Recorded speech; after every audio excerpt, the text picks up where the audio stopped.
اسلام کیونکہ state religion ہے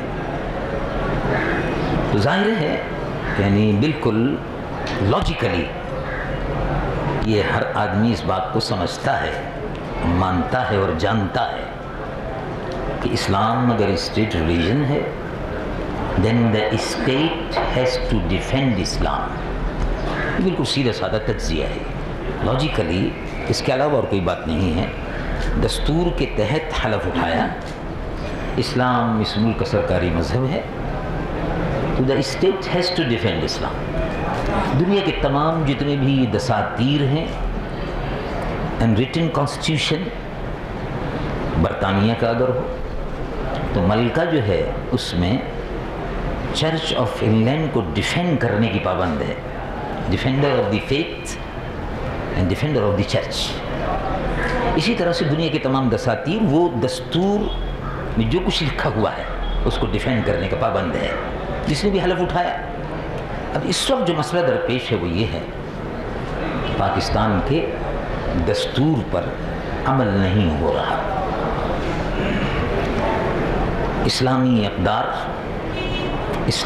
اقدار میں سب سے بڑی قدر جو ہے اور جس پر زیادہ سے زیادہ مختلف مواقع پر ایمفیسائز کیا گیا، زور دیا گیا، ان اللہ یأمر بالعدل، اللہ تم کو انصاف کا حکم فرماتا ہے.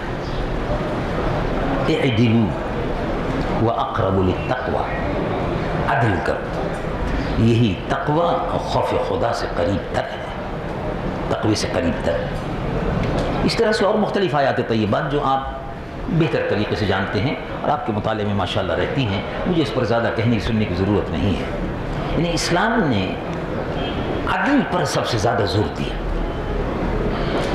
اسلام اگر اس ملک میں نافذ ہو، ظاہر ہے تو عدل خود بخود ہوگا، نظر آئے گا.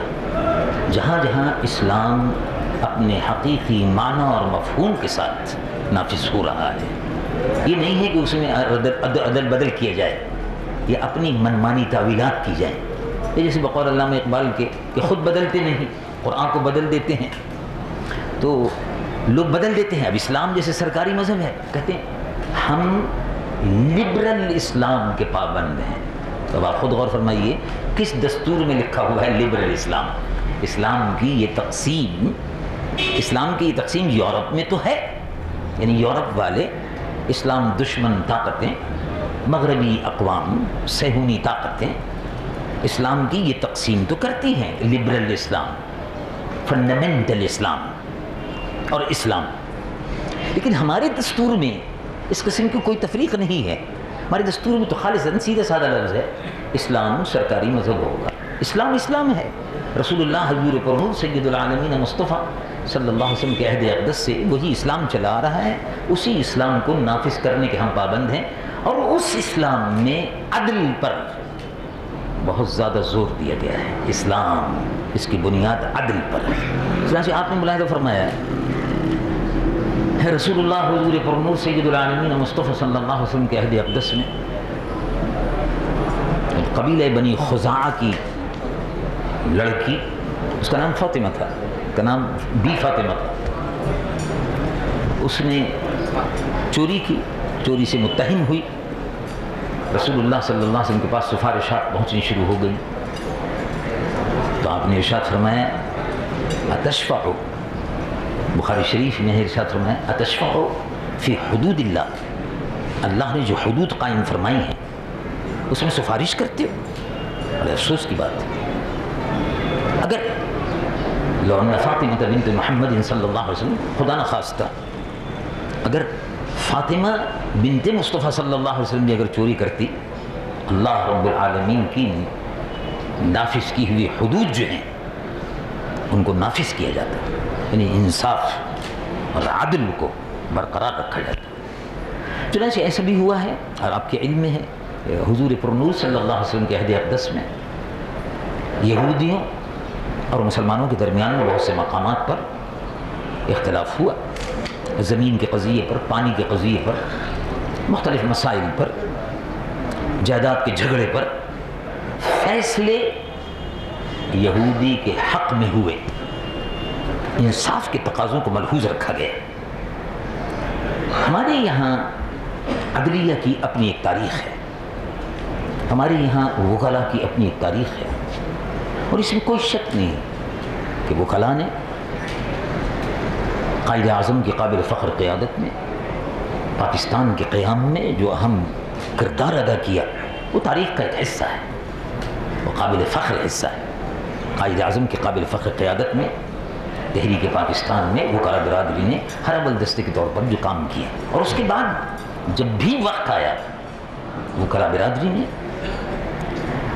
انصاف، عدل، قانون کی بالادستی کے لیے، انصاف کو قائم کرنے کے لیے ہر اہم موقع پر اپنا رول ادا کیا، اپنا کردار ادا کیا۔ سن 1977 کی تحریک ہو یا اس سے پہلے قانون کی بالادستی کے لیے ہو، بار ایسوسیشن نے، اس میں کوئی شک نہیں، بڑا قابل فخر کردار ادا کیا۔ عدلیہ میں بعض اوقات ایسا ضرور ہوا ہے کہ عدلیہ سیاستدانوں سے، بیوروکریٹ سے مل کر بعض ایسے کام کر گئی کہ جس سے کوئی اچھی اور روشن مثال نہیں دی جا سکتی، لیکن اس غلطی کا ازالہ بھی ہوتا رہا۔ اور اب حال ہی میں پاکستان کی محترم عدلیہ نے، عدالت عظمیٰ نے، سپریم کورٹ نے جو تاریخ ساز فیصلہ دیا ہے، وہ میں سمجھتا ہوں کہ اس نے عدلیہ کی تاریخ کو ایک نیا رخ دے دیا، اور پرانے جتنے بھی داغ دھبے تھے وہ سب الحمدللہ ایک ایک کر کے دھو دیے۔ اور میں محترم چیف جسٹس صاحب کو، ان کے رفقا کو، اور پھر اس کے بعد بار ایسوسیشن کو، اور ان وکلاء کو جنہوں نے اس سلسلے میں عدلیہ کی بالادستی کو برقرار رکھنے کے لیے، عدالت عظمیٰ کے فیصلوں کو نافذ کرنے کے لیے جو جد و جہد کی، میں اس پر ان کو مبارکباد پیش کرتا ہوں۔ حال ہی میں اب میں پھر اسی طرف آتا ہوں، جو مسئلہ درپیش ہے سب سے اہم وہ یہی ہے کہ اس وقت دستور پر عمل نہیں ہو رہا۔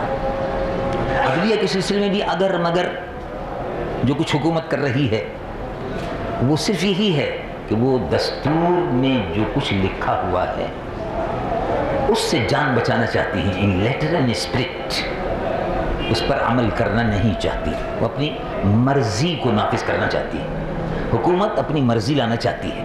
لیکن میں سمجھتا ہوں کہ عدلیہ نے جو تاریخ ساز فیصلہ دیا ہے، اور جس طرح سے ہائی کورٹ اور سپریم کورٹ بار ایسوسیشن نے اور ڈسٹرکٹ بار ایسوسیشنز نے بھی جس طرح سے حکومتی دباؤ کی مزاحمت کی ہے، یہی دباؤ اور یہی مزاحمت اگر اس طرح سے جاری رہی تو انشاءاللہ حکومت عدل اور انصاف کے تقاضوں کو پورا کرنے سے عدلیہ کو روک نہیں سکے گی۔ اور اب اس تاریخ ساز فیصلے سے میں سمجھتا ہوں کہ روشنی کی ایک نئی کرن عدل اور انصاف کے متلاشی لوگوں کو ملی ہے، اور انشاءاللہ العزیز عدلیہ آگے چل کر آپ دیکھیں گے کہ ایسی بنیادیں فراہم ہو جائیں گی کہ انشاءاللہ اس ملک میں قانون کی بالادستی آ کر رہے گی انشاءاللہ تعالی۔ اور اس سلسلے میں علماء کو بھی، وکلاء کو بھی اپنا کردار بہر ادا کرنا ہوگا، لیکن عوام کو بھی اپنا کردار ادا کرنا ہوگا۔ اور میں سمجھتا ہوں اور امید ہے اور میں یقین رکھتا ہوں کہ عوام نے ہر موقع پر وکلاء کا ساتھ دیا ہے، بار ایسوسیشن کا ساتھ دیا ہے۔ اسی حال ہی میں آپ نے دیکھا ہوگا اور آپ نے اس کا بغیر نظر مطالعہ کیا ہوگا کہ عدالت عظمیٰ کا فیصلہ، جس کے متعلق عام طور سے بہت سے لوگ یہ سمجھتے ہیں کہ پڑھے لکھوں کا مسئلہ ہے، میں خود بھی یہ سمجھتا تھا کہ پڑھے لکھوں کا مسئلہ ہے، لیکن ایک مرتبہ ٹیکسی میں بیٹھنے کا اتفاق ہوا تو ہم جا رہے تھے تو ٹیکسی والے نے تبصرہ شروع کیا، ڈرائیور جو ہے وہ تبصرہ کر رہا تھا اور اس نے کہا کہ بڑا اچھا، بڑا تاریخ ساز فیصلہ ہے یہ۔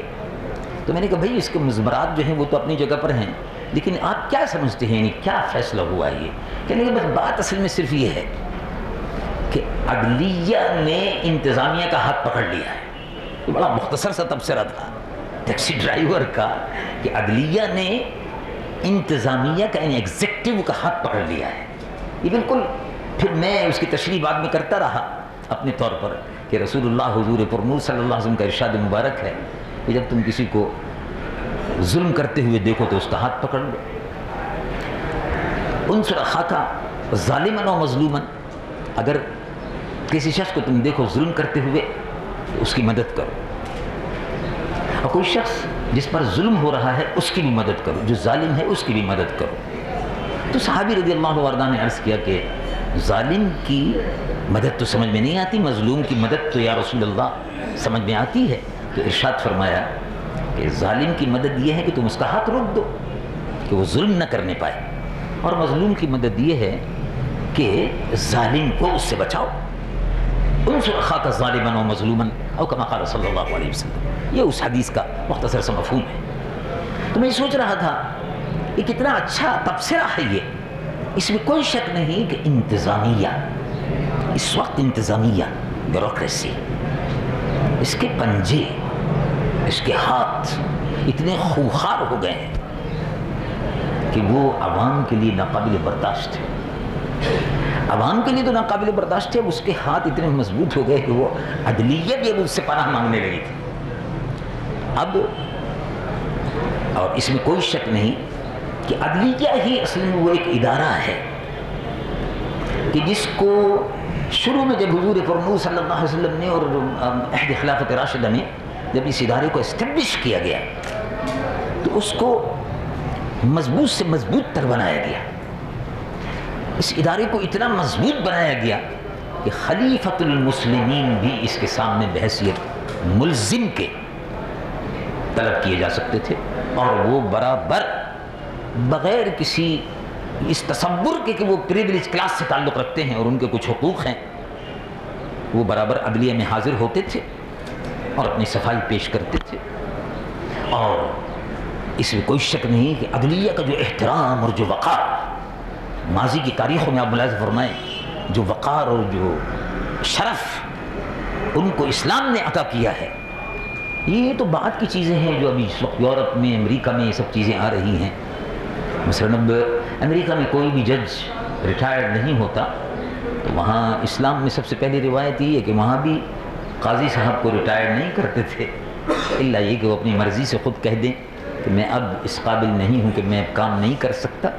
یعنی امریکہ نے جو روایات اپنائی ہیں اور دنیا کے اور بعض ممالک نے جو روایات اپنائی ہیں یہ وہی ہیں جو تقریباً اسلام نے جن کی بنیاد شروع میں 1450 سال پہلے رکھ دی تھی، عدلیہ کے وقار کی، اس کے شرف کی، اور ان کی غیر جانبداری کی، اور اپنے آپ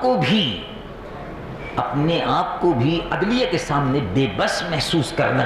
انتظامیہ یعنی ظاہر ہے حکمراں خلیفۃ المسلمین انتظامیہ کا سربراہ ہے، لیکن وہ اپنے آپ کو عدلیہ کے سامنے پیش کرتے تھے اور عدلیہ کے فیصلے سے اعتراض نہیں کرتے تھے، اس کو نافذ کرتے تھے. اگرچہ وہ ان کے خلاف ہوتا تھا لیکن اس کو نافذ کرتے تھے. یہ ہماری روایت رہی ہے. لیکن موجودہ دور میں ظاہر ہے اس پر عمل نہیں ہو رہا، اور عمل اس لیے نہیں ہو رہا کہ خود اسلام پر عمل نہیں ہو رہا. خود اسلام کے ساتھ بھی یہ مذاق ہو رہا ہے کہ اسلام لبرل ہے، اسلام فنڈامنٹلسٹ ہے، اور اسلام ہے. اب اسلام کو 3 حصوں میں تقسیم کیا جا رہا ہے. یہ بھی ایک سازش ہے. جس طرح سے عدلیہ کو بھی اب آپ نے ملاحظہ فرمایا ہوگا کہ سن 1973 کا جو دستور بنا، کیونکہ میں کانسٹیٹیوشن کمیٹی میں خود ممبر تھا، تو ہم اس بات پر زور دیتے رہے کہ عدلیہ کو انتظامیہ سے الگ کیا جائے. یہ اسلامی روایت ہے. عدلیہ کو انتظامیہ سے الگ رکھنا یہ اسلام کی اعلیٰ روایات میں سے ہے. یہ کہ انہوں نے اس کو ایک غیر جانبدار، اس ادارے کو غیر جانبدارانہ کردار عطا کیا اور اس کو یہ عزت بخشی. تو اس کانسٹیٹیوشن کمیٹی میں بہرحال یہ چیز آ گئی. لیکن آپ نے ملاحظہ فرمایا کہ حکومت کے نیت اور ارادے اس زمانے میں بھی اور بعد میں بھی مشکوک تھے. چنانچہ حکومت نے اس پر کوئی توجہ نہیں دی اور ٹال مٹول سے کام لیتے رہے.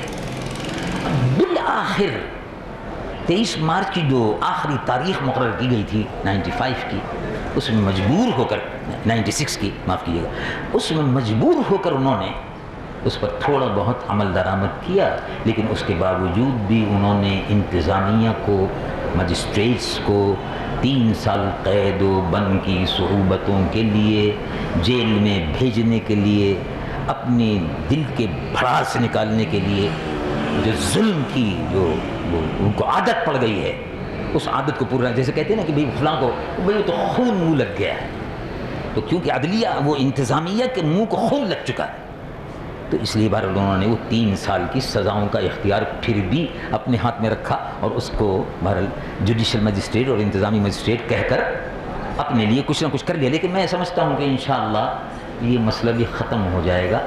بار ایسوسیشن اور وکلاء جب آئندہ چل کر سپریم کورٹ میں جائیں گے، ہائی کورٹس میں، تو انشاءاللہ اس مسئلے پر بڑی طویل بحث ہوگی، اور یہ سارے حکومت کے جو عزائم ہیں وہ انشاءاللہ ناکام ہو جائیں گے، اور عدلی اور انتظامیہ یقیناً انشاءاللہ الگ ہو کر رہی ہے۔ اور اس سلسلے میں ظاہر ہے وکلاء نے جو کردار ادا کیا ہے اب تک اور آئندہ جو کچھ بھی کر رہے ہیں، وہ اس میں کوئی شک نہیں، بہت قابل فخر ہے۔ ابھی حال ہی میں آپ نے ملاحظہ فرمایا ہوگا کہ حکومت نے انتخابی پیکج دیا ہے، انتخابی قوانین میں رد و بدل۔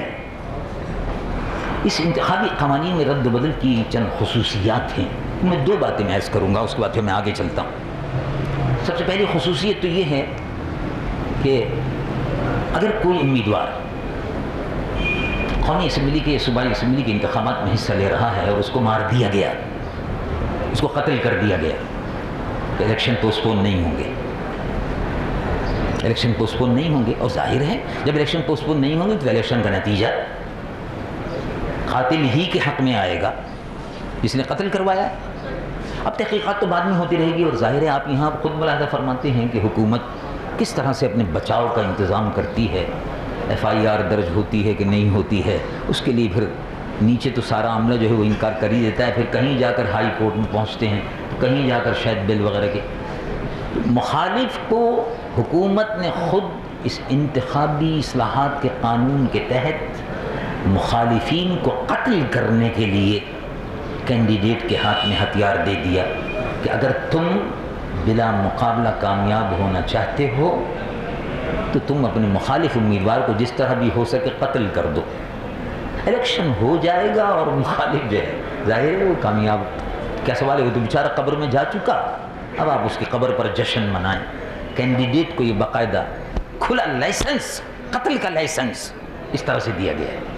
نمبر 2 میں آپ نے ملاحظہ فرمایا ہوگا کہ سپیریئر کورٹ کا فیصلہ تھا کہ شناختی کارڈ جو ہے اس کی پابندی رہنی چاہیے، یہ سپریم کورٹ کا فیصلہ تھا، اور آپ حضرات کے ملاحظے سے گزرا ہے، ہم بھی آپ جیسے حضرات کی صحبت میں بیٹھ کر معلومات کرتے رہتے ہیں، تھوڑا بہت پڑھتے رہتے ہیں، تو وہ اس فیصلے کو بھی غیر ضروری قرار دے دیا، اور اپنی شناخت کے لیے وہ کوئی اور ذریعہ اختیار کر لے تو کر لے اگر ضرورت ہو، ورنہ کوئی ضروری نہیں ہے۔